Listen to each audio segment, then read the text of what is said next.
your pardon, but could I trouble you to turn over your weapons?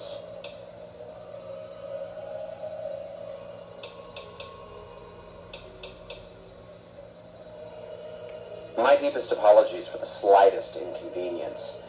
You have my assurance that everything will be returned upon your departure. But we simply can't have anyone waving their weapons around in the hotel. It's not the atmosphere we wish to cultivate. Please, enjoy your stay.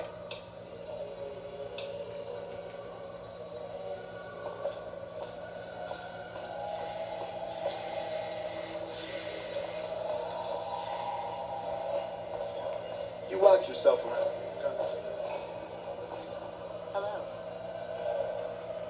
Beg your pardon, stranger, but I'm looking for someone. You ain't seen a young man with dark brown hair and a white hat on lately, have you?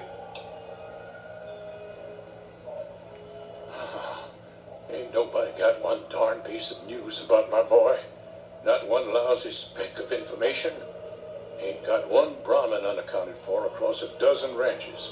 But I'm here for an hour and my own son just up and disappears on me.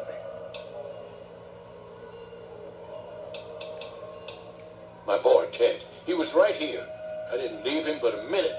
I told him to stay put while I talked some things over with the white glove folks. He was never one to stay tied down to a spot, though. Gets that from his mother. Got most of my staff out looking for him now. I'd be out myself, but I keep hoping he'll show up back here. Of course, if he does that, I'll whoop him till his skinny hide turns to leather for putting me through this. But that don't mean I wouldn't be grateful. I'd be more than happy to have you. Heck, I'll hire anybody with a pair of legs and at least one good eye at this point. There'd be a lot of money in it for you if you can get him back to me safe. And if he ain't, you can bet I'll pay for the names of the sons of bitches responsible.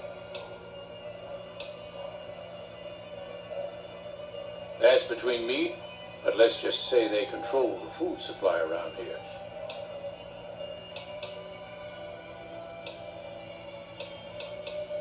That's what they call themselves, the folk that run this place. They're the ones dressed all fancy with their bow ties and shiny dresses.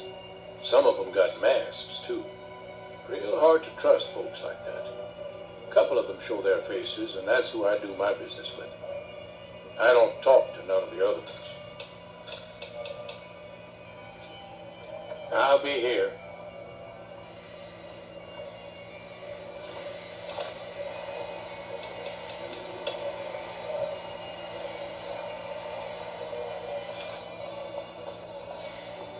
Morning.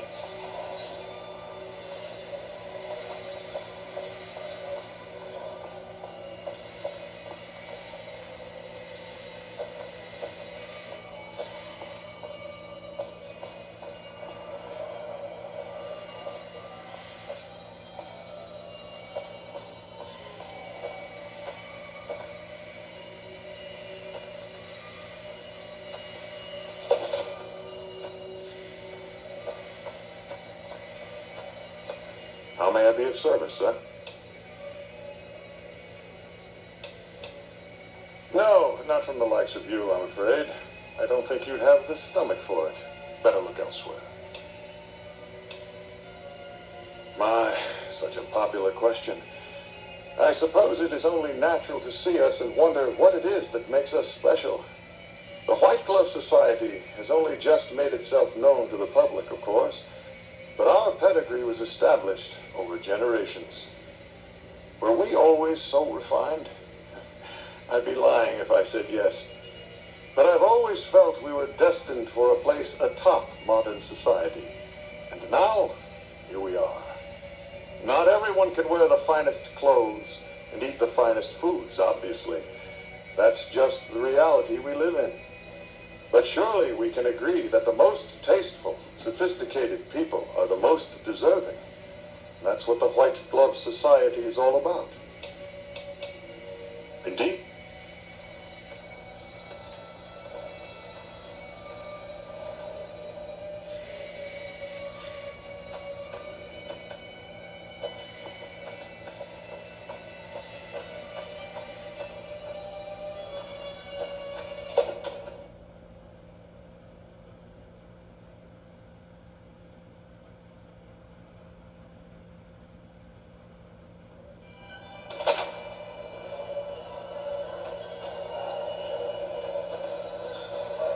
How welcome to the Ultra-Luxe. I do hope it exceeds your every expectation.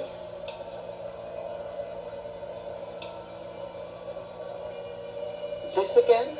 I thought this was all settled. I answered every one of that investigator's questions to his satisfaction and gave all the help I could. I know our reputation hasn't always been spotless, but that's all in the past now. How some people can't get over it is beyond me. For the last time, the White Glove Society has never and will never consume human flesh for any reason. It's written in the charter. There was an investigator who came through here last week.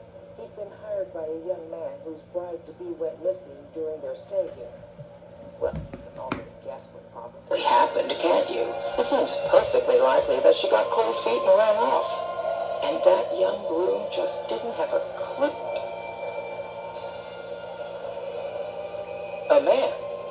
Well, then this can't be. 2 disappearances in my hotel? What will people say? I'm going to have a word with my staff about security on the premises.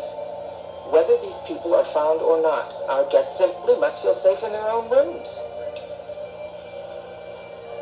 Why, yes, I think so, if he hasn't checked out yet, that is. I had our maitre d' Mortimer offer him a complimentary room for as long as it...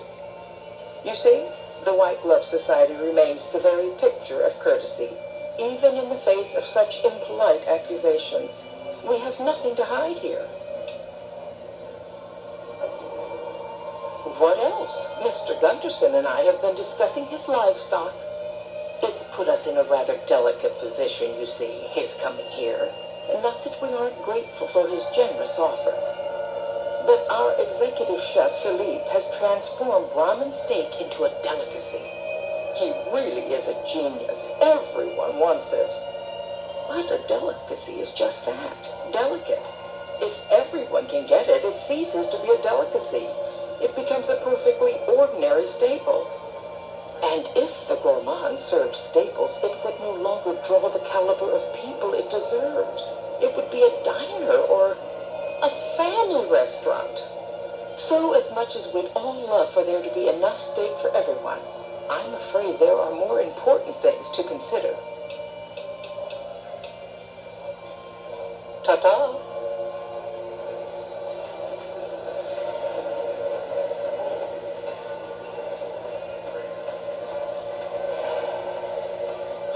How do you fare?